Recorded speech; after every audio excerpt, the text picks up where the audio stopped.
Let's get started. Yeah. Okay. So I'll call the meeting to order. We have a motion to approve today's agenda. Moved. Second. Any discussion? Okay, Tessa, will you call the roll, please? Commissioner Moritz, Yes. Commissioner Sinclair, Yes. Commissioner Ostrander, Yes. Commissioner Matusek. Yeah. Commissioner Bates, Yes. Sharon Newton. Yes. Okay, we'll move to the public comment section. If you have any comment you'd like to make in front of the Planning Commission that you believe is in our purview, please state your name and mailing address after being recognized by me. Do we have anyone who would like to make public comment at this time? Doesn't look like it. Okay, and we'll move ahead to our action items. This is a continuation of ZO 2302, City of Cannon Beach, requested zoning ordinance text amendments. Keith, you want to pick it up here? Certainly. Good afternoon. Good afternoon. So you have a packet, of course, that you received, and I'll just run through the highlights of the staff report really quickly. So on page 2 of the package, the summary and background piece, I have 2 bullet lists that go on page 2 and then into page 3. The first one is a summary that you saw before that represents the changes that were made going into the meeting we had last week. And then the second list, and those are shown in Exhibit A1 in track changes. And then the second bullet list highlights the additional amendments that we made in response to the discussion from last week. And that's a fairly short list. Those are all, excuse me, those are also shown on Exhibit A1 in track changes, but they are also highlighted in yellow, so you can see which are the changes that came from last week versus earlier. So I think we have everything in good shape as far as what the Planning Commission wanted to see and the comments that we received. As I assume you have received it, Judy Graves submitted a second letter with 3 different points that she raised as concerns. And so I'm prepared, or we're prepared to discuss those 2 if you would like. And I don't know if you have any other comments that you've received since our last meeting. So that's all I have. Okay. Thank you, Keith.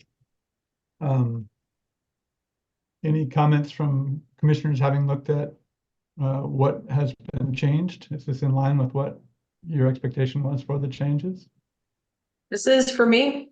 I'm happy with the changes. I would like to run through the Graves comments as well. I do have thoughts on each of the points, so I think I don't know when the appropriate time is, but I think we should take a minute or 2 to honor that set of comments. I agree. She spent a lot of time putting stuff in front of us for consideration. It sounds like a more challenging situation she's in.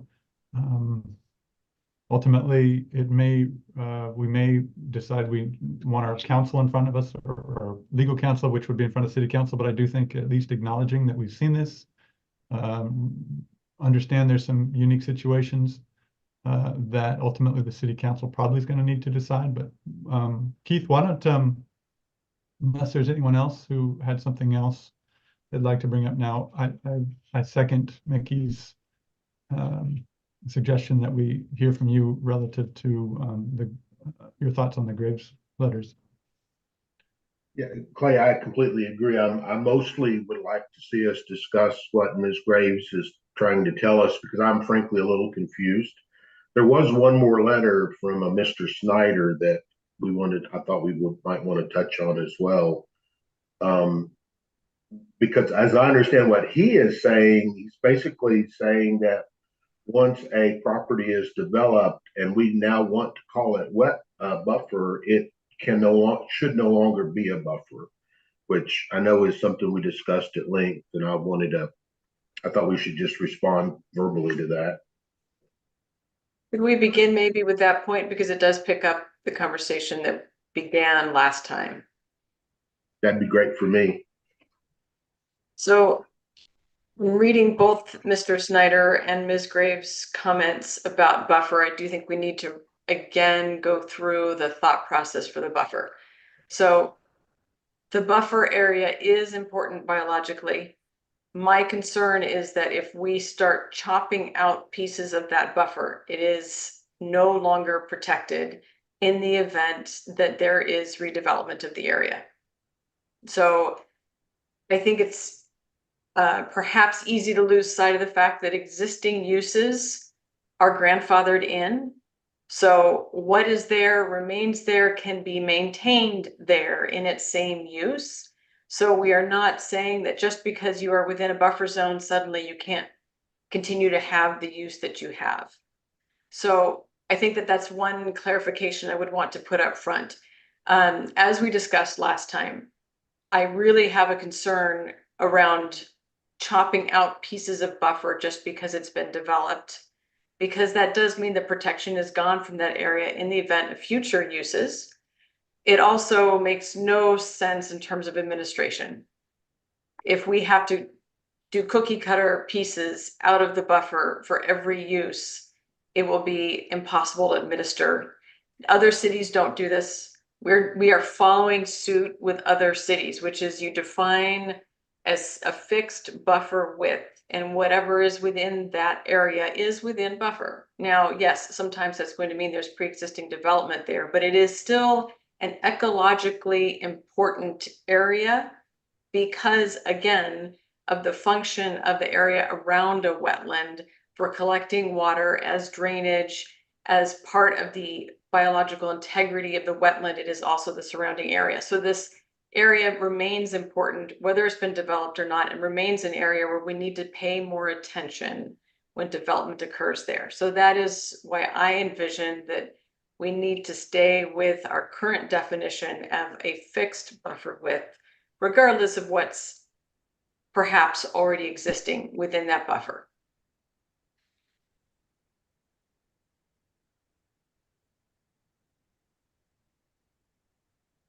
Would anyone else? Does anyone else have anything they'd like to share on that particular regarding Mr. Snyder's letter? I agree with what Mickey's saying about this, and I have this very similar, the same viewpoint about, in terms of buffers, is the wetland itself is being protected by the buffer, and the buffer is in all intents and purposes for phrasing, is a political boundary outside of a wetland. The wetland itself has a physical boundary as delineated by wetland experts, and then the buffer is a imaginary political boundary that we've drawn around the outside of it that creates protection for the wetland itself. So they're like filling, or is like any of those phrasings for wetlands doesn't, to me, make a lot of like logistical sense. That it's not that the wetland is, or the wetland buffer is getting filled. If the wetland itself gets filled, then the wetland shape has changed and the wetland lines have changed, and whatever way that it's been changed, and then the buffer would change corresponding to that wetland line. So having something remain as the buffer makes the most sense to me in terms, because it's in reference to the edge of the wetland, not in there's not a line you can go on a map and say, okay, this is the edge of what a buffer is for the wetland, because essentially everything is wetland buffer until we decide a political boundary of 50 feet, 5 feet, 20 feet, whatever distance that we decide from the physical line that's been delineated as the wetland. That's great, Eric. And I think your point also brings up the idea that when we say 50 feet, this is a bare minimum biologically. Washington State has buffer widths up to 300 feet. So again, this is somewhat arbitrary. It's saying what is the minimum we need to protect the wetland biologically.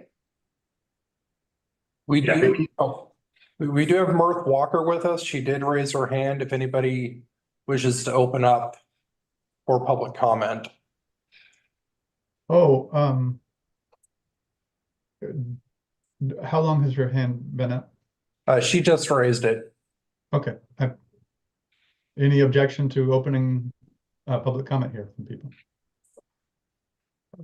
Clay, this is Les. Could I make one more comment regarding Mr. Snyder's letter before we Of course, yes, please. move on? And it's really a question of the group. I completely agree with the comments and opinions that have been expressed so far. I think once a wetland buffer, it should always be a wetland buffer. But Mr. Snyder made a comment in one of his letters that says property that has been legally filled and developed is no longer capable of nor required to serve as a wetland buffer zone. And I think, Mickey, what you were saying is that, you know, all the existing uses are grandfathered in, but we give some protection for the future.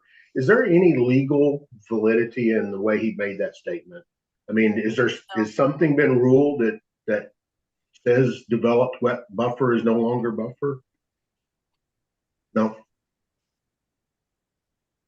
Well, again, it worried me a little bit, but I don't have that knowledge. Anyway, that's all I wanted to say. Thank I you. think he was maybe referring again to Mirth Walker's comments from last time regarding, is it still biologically a buffer if it's got an impervious surface over the top of it? Mm-hmm. So that was how I read that part of the comment, that he wasn't trying to make a legal argument, because I've never heard that made legally, but I'm guessing it was relating back to her previous comment. Okay, thank you. If there's no objection to the form, I'm open to having public comment. No objection. Okay. Mirth Walker, you're unmuted and available. Please go ahead. Hello, this is Mirth. Hi. I don't know if I can turn on my video or not. How do I do that? Hold on, let me do this.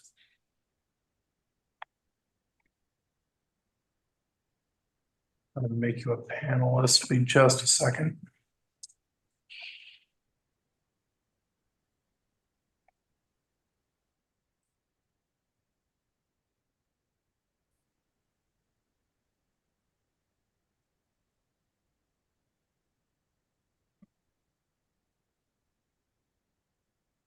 You Okay, should. hello. Yes, I'm Mirth Walker. I just want to revisit the buffer issue one more time. It seems like we're dealing with an actual ecological functional buffer and a definition of an administrative buffer.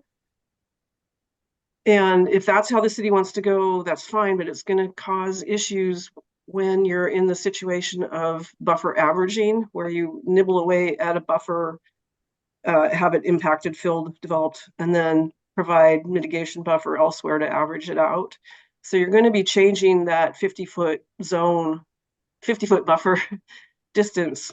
In that case, if you're just allowing your 1,000 plus 400 square feet impact, then you won't be showing where it gets bumped out elsewhere, but it is going to be something you're going to have to deal with. It's not just going to be a 50-foot in all cases. And I disagree that all cities are doing this. My experience with Clean Water Services, and I think it's the 27 cities, no, not, there can't be that many, but the cities that refer to Clean Water Services in Washington County do show the buffer as being filled and no longer buffer. It goes away. And if someone else comes in to redevelop, they could develop in that area without going through any administrative review, because it's already been legally filled and no longer functions as ecological buffer. So I just want to be really clear about that. I just see this as being kind of an administrative nightmare. And just one example that has been percolating in the back of my head that I didn't raise before is that what happens if you have a very small isolated wetland, you fill it completely, and that buffer then goes away. There's no more buffer there. You don't have a ghost buffer that you have to deal with if you do fill a small isolated wetland.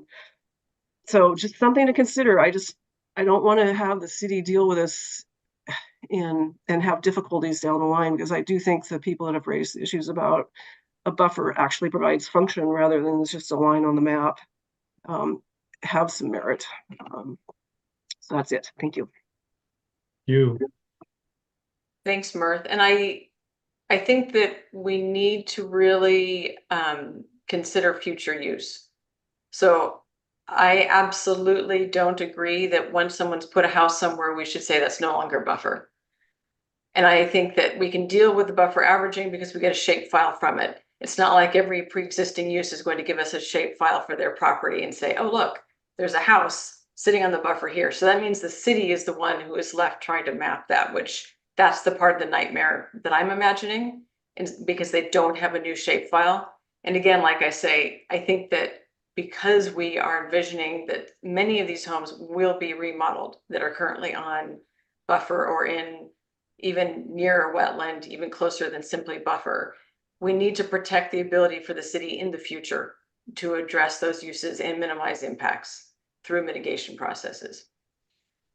and I would add to that, that the number of sites in a town the size we have, while very small and compared to some of the jurisdictions we've talked about, these wetlands are important and worth having a little more administrative headache on to get it right, because we have gotten it wrong in so many cases in the past that it is better to be safe than sorry. And that is not to take away from some of the specific instances that have been brought to us, which should be carefully considered by our city council and the legal team that sits with them in terms of what's fair there. But in terms of at our level, call it a more aerial 30,000-foot look, we have got to be stepping more protectively than has been done in the past. Okay, I agree with all that. I would just add that if a person comes in with a site plan for development, the onus is on them to show what has been developed in the buffer as a pre-existing grandfathered use. So it's not up to the city to go map changes. It would be a site-by-site basis as people come in for development or redevelopment. So hopefully that'll help a little bit. Thank you. Any other comments on this particular point related to Mr. Snyder's letter? Should we move on to Keith? You wanted to address some of the points made in Ms. Graves' letter. Okay, let's move on. Keith, do you want to touch on some of the points that you saw that were that you wanted to comment on? Yeah. So well, first of all, she had a point about the buffer area, her third point in the letter, which is, I think, the same theme as Mr. Snyder's. So I think we've probably discussed that one already. So then number one, definition of lot of record.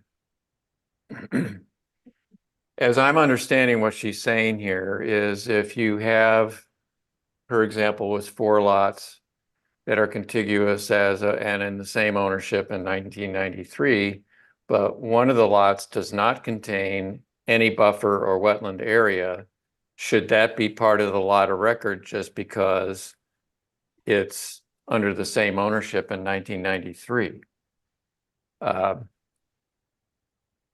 So the way our definition reads, it says, yes, it would be part of the lot of record because it's contiguous. It's a contiguous property. But I think it does raise a question, and it's just really about what direction you want to go, if you want to be a little more restrictive or slightly less. So in her example, if you had them all as the lot of record, it would be entitled to, the one house and with the limitations that we have. If you said, if the city determined that, well, if contiguous, just a lot that's owned in common, but it doesn't have any wetland buffer or wetland in it, should that be excluded from the wetland lot of record? So then in that case, you would have the ability to have 2 homes on these 4 lots as opposed to 1. So that's kind of where that is going. So I think that's just a policy choice the city needs to make. And My then sense is on that policy choice, I think that's appropriate for city council to take up. What we've talked about all along is being more protective and ensuring that if someone has an opportunity to use some portion of their contiguous ownership, they don't have a hardship, in other words. That's really what all that is. Right. right, they could still develop each of those lots if they have upland on each of those lots. I think that's one thing that's really important to clarify, just because as I was reading this comment letter, I wasn't sure it was clear that if there is upland on each of those lots can be developed. It's not like they can only put one home because they are contiguous. But if there is no developable upland on anything but that one lot, the way it reads now, yes, that would be the use allowed. And I think that's a city council policy question personally. Okay. Well, I have a question about that. So hypothetically, somebody owns 4 lots. One has wetland, 2 of them are buffer, 1 of them has nothing. Contiguous ownership, adjacent lots all next to each other. The owner could build under this reading, could build a house on the 1 lot, but the others, there is no upland, it's just buffer and wetland on them. If they were to sell each of those other 3 lots independently, all 4 of them could be developed. Is that correct? Yes, and I think that's why I think this is a big policy question to me. That I feel like at this point, I would rather see city council address, because that does raise a real question about, what is the balance of rights here? Yeah, and I feel she brought up state guideline state goal 5 with resource. I feel that we may be running into like the state goal 10 with housing. If we're told, if we say we can't, we're not permitting those unless it's sold to a different owner, sort of situation.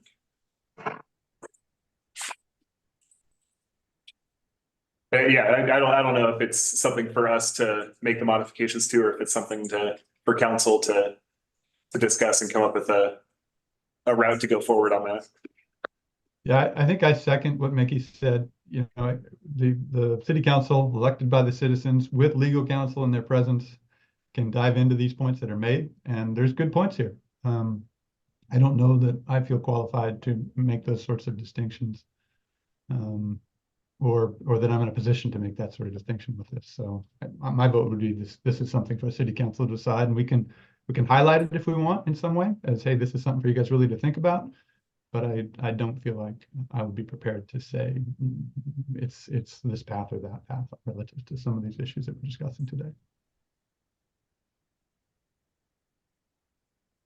Yeah, I can get behind that and making the note for council to really delve into this particular issue among the entirety of this, but this is a concern that has been raised, and we felt more comfortable with them making that decision. Yeah.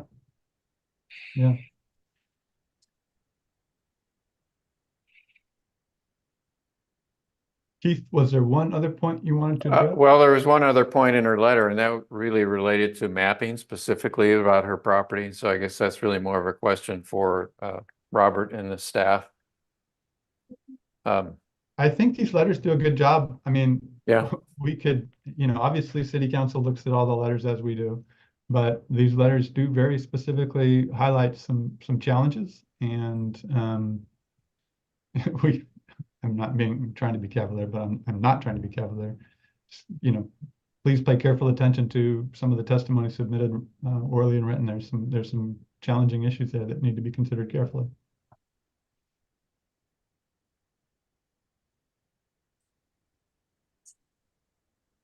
Any other comment? A question, if you don't mind. I agree with Mickey also, but it would be helpful to give the council an indication of what we're thinking as it goes up, rather than have them start fresh with this analysis. I think, Mickey's responses are all good. How do we get those in front of the council with the recommendation?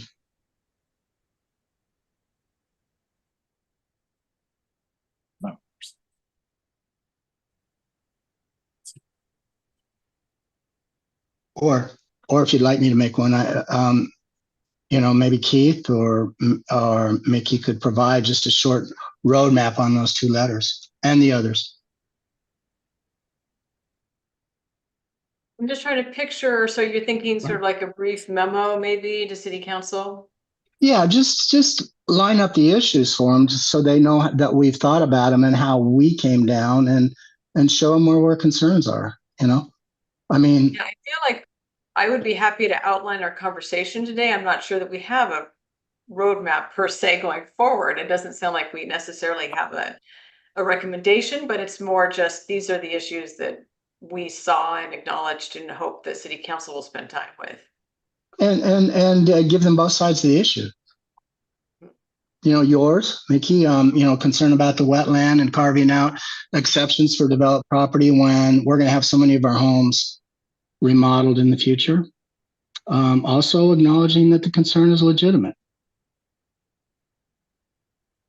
I don't know whether that's best coming from commission per se, or if that should maybe be individual comment from members of the commission. I don't know what's more appropriate, since we're not making an official recommendation here. I don't know. Well, I would like to make an official recommendation. I think it's important. We've talked about moving this along. You know, people say we're rushing. It certainly does not feel like we rushed through this to me. It feels. Oh, I definitely want to recommend that this be passed. Yeah, for sure. I think it is important, maybe in Mike, as you suggested, some sort of or maybe you may have said it, Mickey, some sort of a memo that we attach. You know, the commission spent considerable time talking about you know, individual rights versus, you know, the broader protective rights in Cannon Beach, and some very challenging points for us, and want you to focus on, you know, we could, you know, even be specific. It seems like the Snyder letter and Graves had some overlap on the buffer, and then two other points made in the Snyder letter that are very important, as well as the other comment. But those three are big ones, I think. Broadly across a lot of the comment we've heard, and for me personally, those are like, ooh, yeah, that's a tricky one. So if we highlight that in just a quick little memo, hey, we passed this, but just know it was you know, lots of question marks on our side. Hope you guys can navigate through it. So maybe would we want to vote today, because we have this motion that we're just reconvening to approve changes, and then I could put together a memo that I pass through Robert and Steve to the rest of the commission, that we do that at a later time? How would that work logistically? I suppose one way would be you have another hearing coming up on the 27th to consider the organization. Maybe as one of your business items, you could just have that memo to just, because I'm assuming the city council isn't going to see this until April sometime. The earliest. Yeah. So maybe that'd be a way to do it, and then be just another item, and then you could send it all forward. And maybe even have a conversation around it. That makes a lot of sense, because then that would give you a little bit of time, and then we could have the whole commission look at it prior to making that a part of the memo that would be forwarded to council. April. Okay, so if I understand, we're gonna vote today on the. Because we have the 30-day notice and things like that that we have to do.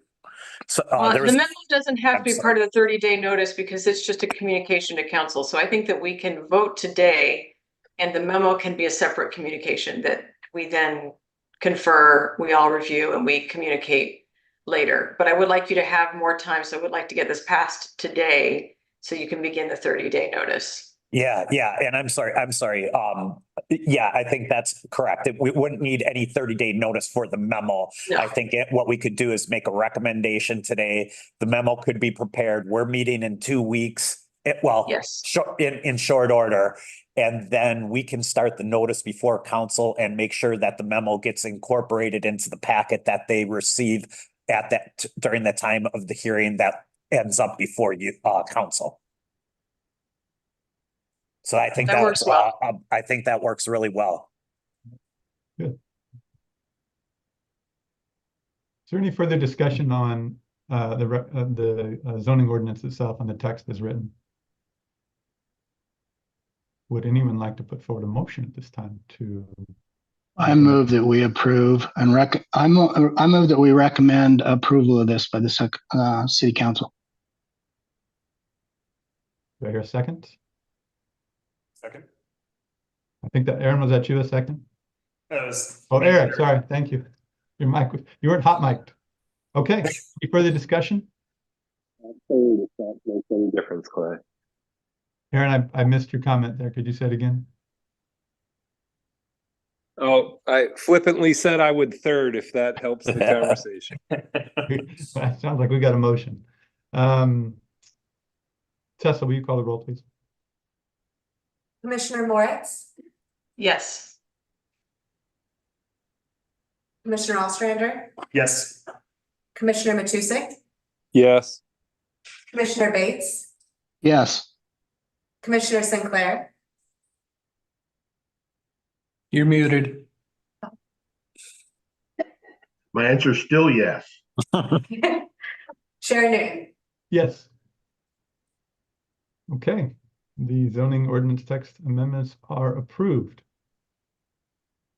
I have adjournment as my next item. Is there anything anybody would like to say before we say goodbye to each other until we meet again? Okay, My profound thanks to Mickey and everyone else on the Lot of wetlands effort. Yeah, I second that. focus Thank group. you. Thank you. Thank you.